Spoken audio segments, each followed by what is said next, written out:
So today we're going to be focusing a little bit on a little known application in the Microsoft 365 stack, which has a huge impact. And I'm really pleased that James from Kent and Essex Police Forces has joined us today to share some of the examples that he's going to share and some of the learning about the Microsoft 365 bookings app, which has got some absolutely huge potential to improve the productivity. It is built into the PDS design and can be used. You do need to put some processes and controls into place to help manage that, and we'll cover some of that as we go through today's session. But we are going to be holding a members workshop in a week's time on at 1 o'clock following the next week's Wednesday webinar. We've got a dedicated workshop where James is going to join us again, and we're going to have some of our architects and some of our teams there to help you go through this. So if you are interested in using the bookings of what you learned today, make sure you come along and register for that workshop. I'll put the screen back up a little bit later on so that you can get all the details, scan the QR code, and the link will be in the chat.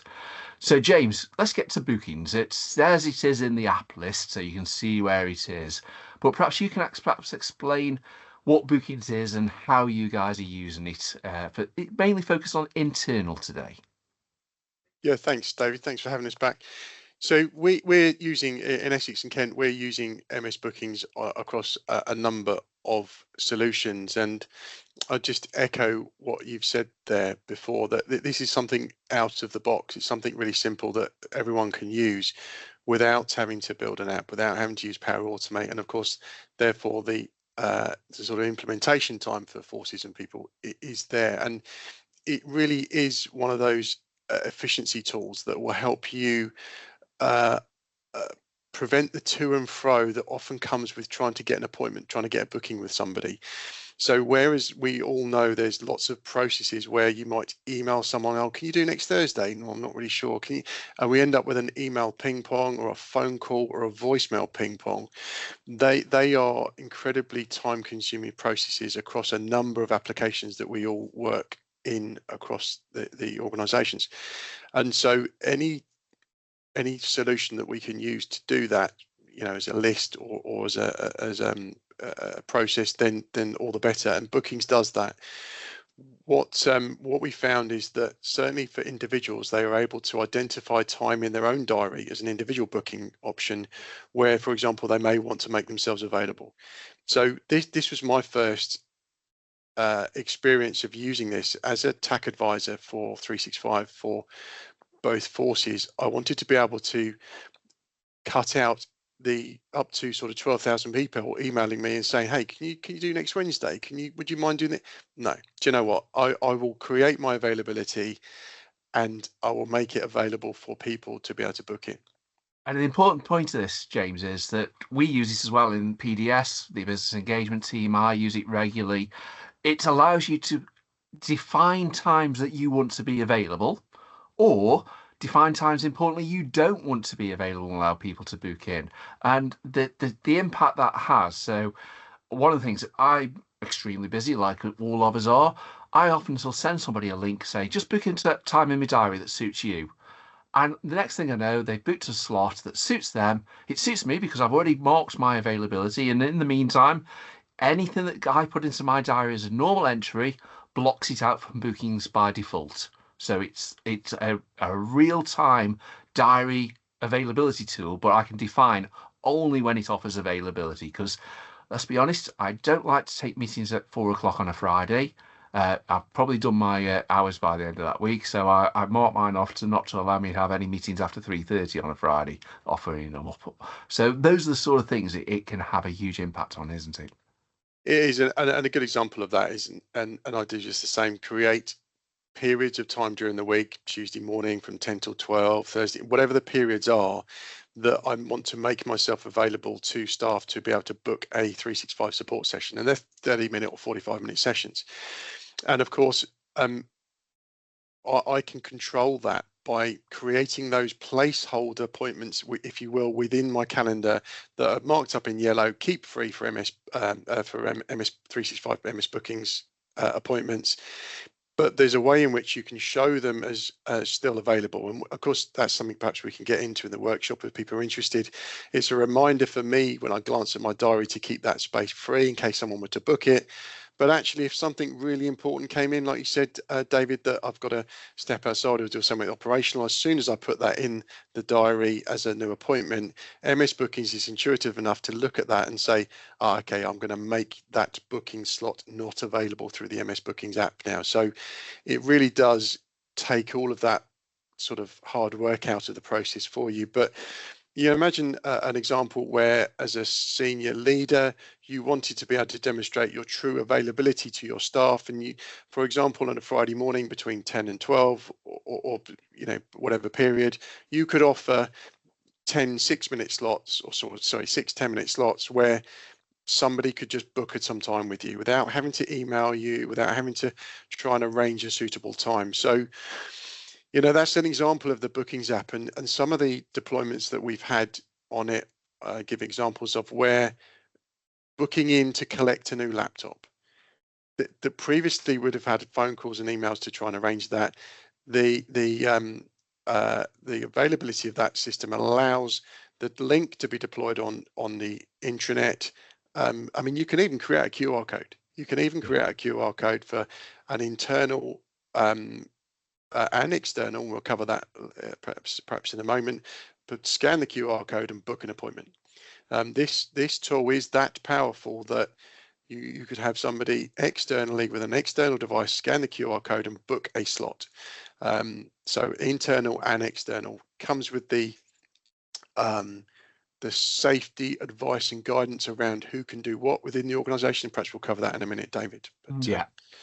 And absolutely. And what you can do as well, because you're defining these as services, you can define preparation time and post meeting time into the session that protects that in your diary as well. So you don't have, say you did want to offer 10 minutes, 10 minutes, 10 minutes, you can actually make sure there's a 5-minute buffer between them and do those things. And it can, as you say, externally, QR codes. Once you've got a link, it becomes simple. And we'll bring in some of the questions. One of the questions, perhaps you could demonstrate one of the services a little bit for us first, and then we'll go into some of the questions and how you can define it, because there's some questions already coming in about can you define it to have more than one person to take the service and those sort of things. Let's start covering some of the actual use cases. Yeah, I'll just share my screen if that's so okay with you, David. Yeah. So from your app launcher, you will of course have seen MS Bookings. Now, the first thing is that we talked earlier around controlling who has access. I would absolutely advocate that. My advice and guidance is don't let everybody have MS Bookings. Have that help desk triage process, and depending upon how you want to allow staff to use MS Bookings will depend upon what access you give them. But the guidance I would suggest, just checking you've got the screen share okay. Yeah, there, we have Mike, got screen share. Okay. Yeah.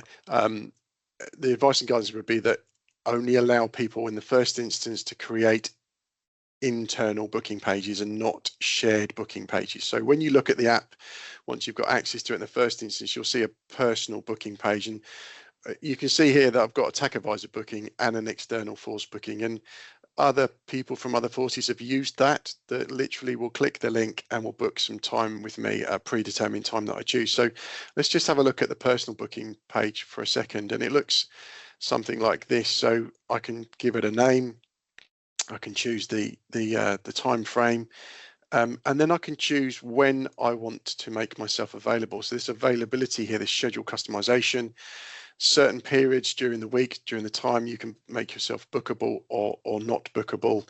And we've got some advanced options down here that allow, as you say, David, the buffer time before or afterwards and some interval time. What's really cool here as well, though, is you can send a reminder and you can bespoke this. So one day before, I've got this bespoke message here that says, hey, this is a reminder that we've got a session booked tomorrow. It goes into them as an email automated. I don't have to do anything. And also follow up. So 15 minutes after every booking, I send them an email saying, thanks for the booking. Hopefully it was helpful. Please take the time to complete this MS form survey and then just give me some feedback on the session. So you can be fairly sort of, well, the system is intuitive, but you can use it to your best advantage to cut out that, I'll drop us an email and give some feedback. No, I'll tell you what, click the link and complete the form. So Yeah. all of that is automatic. I don't have to do anything with that. Just And one of pause the there, David. important things there, James, is you can all set your meetings. Instead of setting a half-hour meeting, set a 25-minute meeting to start building those buffers and that time in there. And similarly, 55 minutes instead of an hour. You can start to help with your well-being, and you're setting the tools up with these sort of approaches as well, can't we? Yeah, absolutely. And I get a notification into my email, my calendar, to say somebody has booked a session, but it automatically populates my calendar. That's the key thing for you all. You've said that you're available in these times, and sure enough, somebody's gone ahead and booked that. The good thing is that in terms of retention and data, all of that sits within your calendar. So it's no different to the due diligence that you should apply to your email and calendar in terms of GDPR. It sits within your calendar. No one else can access that. Did you want me to just talk about service bookings for a second, David? Yeah, that'd be great. And then we can get into some of the detail and talk about it as we go. Okay, so you can see here underneath that I've got access for shared booking pages, and an example of that is the super user booking system that we have. So we have 25 super users across Kent and Essex, 365 super users. They're all voluntary. They give up 2 30-minute slots of their time at a time of their choice during the week. And then all of our staff are available or able to book a super user support session.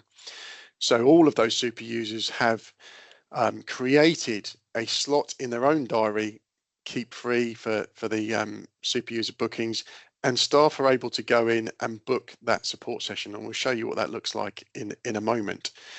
So the super user booking page has its own calendar, so I can see what bookings come in within that page. And then I've got my staff that are assigned to that service. And of course, for this instance, I don't want to get into too much detail, but into this instance, they have to have MS bookings to be able to be assigned as an individual staff member. The other part of this is services. So the service in this instance is one service that we're offering, and that's a 30-minute super user support session. And then you assign your staff to that. So what does that look like for the customer? Well, for the customer, we can put this link wherever we like. And indeed, it is on a number of places across our 365 support site and on Insight, our internal intranet and connection sites. And anyone can look at this, and they do, and they go, okay, I want to book a session with, okay, Denise is available today at 2 o'clock. Perfect. It fills in your name, and of course, it's looking at your Active Directory, so it's capturing your email automatically, and then it's going to say, what's your request about? And you can predetermine these questions. You can bespoke it to have whatever question you want. What specifically we'd like assistance with, click on book, and that will then book that slot with Denise at that time. You can even anywhere here create a QR code. So if I were to scan that QR code now, that won't work for you. Of course, those of you who are scanning that, if you are, that won't work, but that would work internally because it's an internal page, and that would take you straight to that booking page on your Force Approved mobile device. And that's the point. You could have a booking page for lots of staff with one service, or you could have a booking page with lots of different services that have different staff associated to it. And again, the member staff remains in control of when they're available. And of course, if they update their personal diary, it just flags it here. You don't get double bookings. The beauty of the reminder system is that most of your meetings actually succeed and don't get forgotten about. And of course, it does automatically update the user who set the meetings calendar as well. So there's never any issue about meetings not going to take place because they've used the bookings solution. to do that. If I can show some of the screens off my deck a second, James, I'll just show some of the other screens so that you can get a head around it. And we'll talk through what. So this is a landing page we've created with all the different services that we've got in for a certain area, and we've got half-hour meetings, 15-minute meetings, whatever we want to do. And as you said, these are the sort of services that sit behind it to do it, and each one has its own individual link, so you can make those links a little bit friendly. We've got bit.lys on them, on some of them, to make it a bit easier to share with people, and you can have them either published on a web or bottom of some of the business and engagement managers have them at the bottom of their footers on their emails, so people can just book an email, or you might just want to send the link specifically to a colleague or somebody who wants to have a meeting with you for that time, and they'll use it that time for you. And then you can define all your customers, and you do get data. And this is the beauty of having it managed in one place, isn't it, James? That you get all your customer data in one place then, rather than having it on every single person's booking page. So again, I've cleared out some of the data there. You can see how often customers are using this data, this service with different services on there. And then the other one is the staff. And again, you can assign team members, you can assign different admin rights. And then for each member of staff, you can see the different services that they're related to as well. So you can make sure that nobody's got hundreds and hundreds of services available to them, and their diaries are being managed like that. So there's a lot in there. And again, as you showed, you can edit the staff's individual availability or a general availability for a specific service to help with them. So those are just some of the functionalities in there. Perhaps you could talk us through the uniform stores use case, because I think that's one of the most interesting ones and had a huge impact, hasn't it? Yeah, it has, David. I've got that on the screen You just need to reshare. now. Well, yeah, I'm just literally just clicking the button now. So bear with me 1 second. So you'll see from the bookings page, you've got various shared booking pages, and if you click on more, there's more down there. Let's have a look at the uniform stores one here, which is something we put in place 6 months ago, and we can see that the so we look at services now. We can see that we can identify different services depending upon what it is the individual wants to do. So uniform stores, it's gone live in Kent. We're developing it in Essex as well. So what we often do is one force will develop something, we'll have a look at that, trial it, test it, and then roll it out across the two. So those savings identified are shared across both forces. But the challenge here was that a high proportion of staff phoning or emailing, can I come in, or even turning up only to be turned away because they were too busy with that high turnover of business around stores. So what we did was to create several services. One was a warrant card, that's a 15-minute service. One's a general uniform appointment. Now the benefit of this, of course, is that if you create a uniform appointment, for example, you can predetermine by editing the service how many slots that you want to be made available for that particular service. So you can see here the number of attendees in this instance is 1, but you could say I can have 2 attendees for this particular service at any one time. And we've got body armor fittings as well. So what this enables you to do is to simultaneously have an ID warrant card being replaced in this part of the office, whilst you simultaneously got a uniform stores general uniform appointment going on. So you can have different services at the same time, all of which go into the team calendar. So when you look at staff, and I'm not going to click on that because I haven't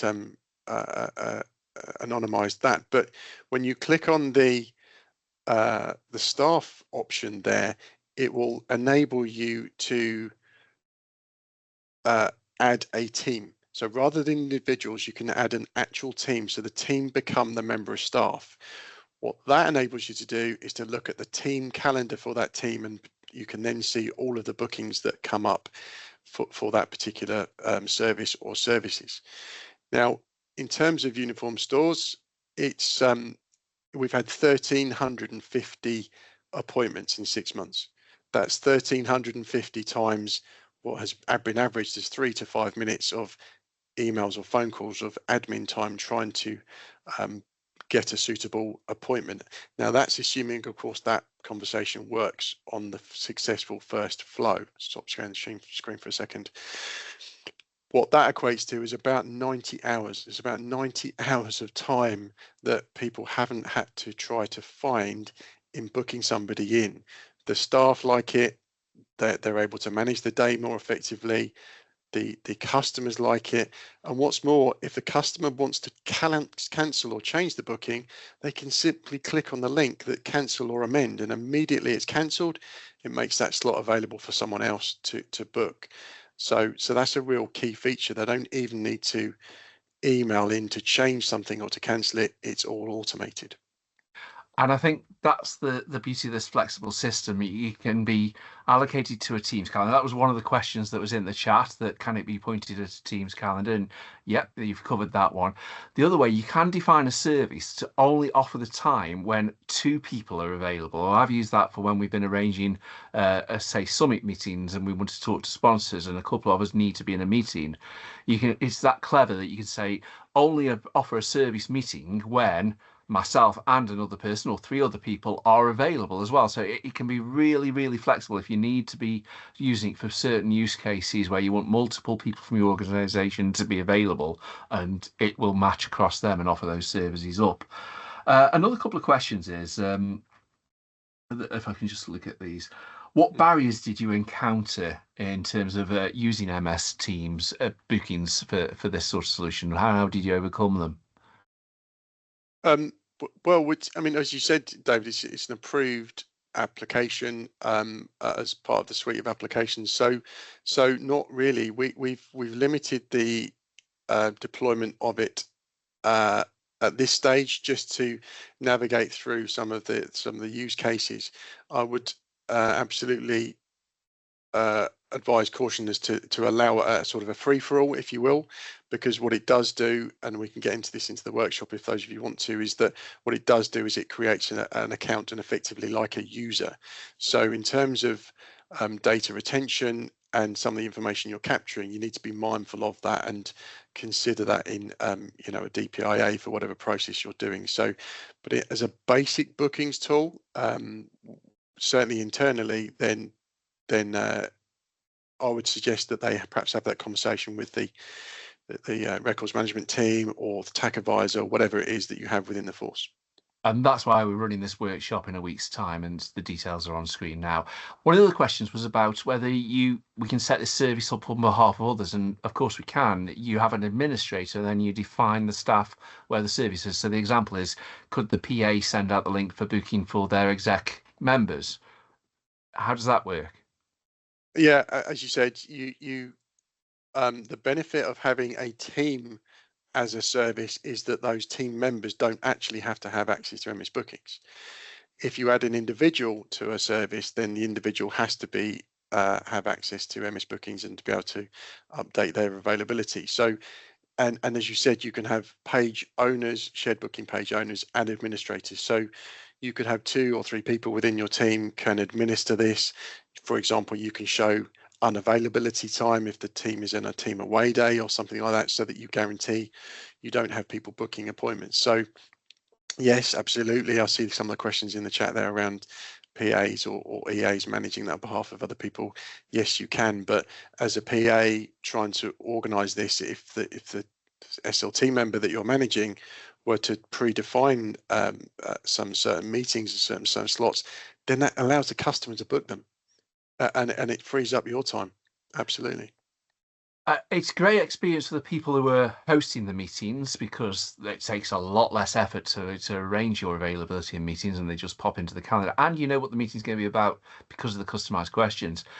But I've certainly had amazing feedback from people who've used the service when they've been booking meetings with us, that they're amazed how quick and easy it is for them as well. Is that experience internally across Kent and Essex as well? Yeah, absolutely. The feedback that some of the feedback had there from the forum is that, yeah, it was really easy actually. The officers who are booking an appointment for uniform stores with Force mobile device, scan a QR code. Now, obviously, we've had conversations around QR codes. You need to be really careful around QR codes. We shouldn't be scanning QR codes that are outside of the force for obvious reasons and scams, etc. But a QR code that's on the report writing wall in a police station, which says "book scan here to book your uniform stores appointment," really quick, really simple, and that's some of the feedback that we've had. Yeah, it was really easy. Yeah, it's a fantastic service. It does help save hours and hours of time, and I do recommend you do it. But please come along to the workshop in a week's time so that you can learn more about it. And speaking of other events, we could spend hours talking about this solution, but we've got a load of other events coming up in the next few weeks. So obviously we've got today's webinar on screen there.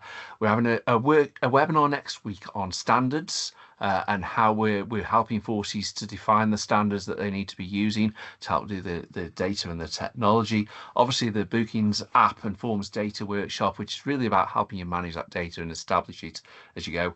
A big shout out, of course, for our workshop next Friday, a week on Friday. This is almost really the last call for colleagues to book their places at the SharePoint in-person workshop.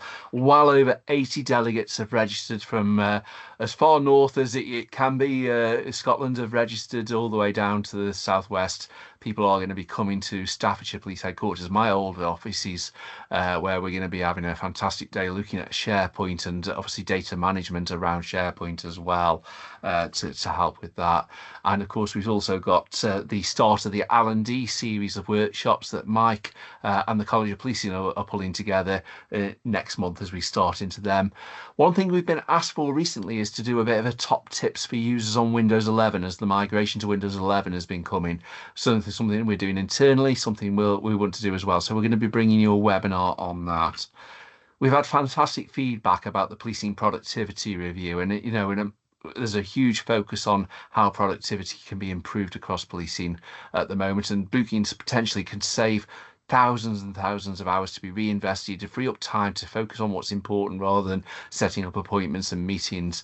So a really good example. Do go back to the productivity recordings. They are linked together on our YouTube channel. So if you watch the first one, you'll be referred to the second one straight away and vice versa. So please do catch up on that and pick up on the productivity review, where we were privileged to have the lead reviewer for 2 weeks to explain some of the work they've done. So thank you, James, for taking us through that today. It is a solution that I think has huge, huge potential across policing, and we do want to see it used more and more to free up time so we can focus on the right things. Remember that your Wednesday webinar recordings are available. Please do scan the QR, give us feedback. And if you're interested to know more about the workshop next week or the SharePoint workshop, get in touch with your business engagement manager, who will be only too happy to help through the Force Collaboration channel or through the Contact Us page. Of course, you've got this QR code. Head to the page, fill in your details. And the last plea from me, tell us what you think of our webinars so that we can continue to do them. If you've got something you want to share with us, please do just scan the code. The link will be available, and let us know what you think. James and the team who popped up on screen partly through there, thank you so much for joining us today. A really good webinar. Hopefully this will start saving time for lots of people as we continue to improve the productivity across policing. Thank you.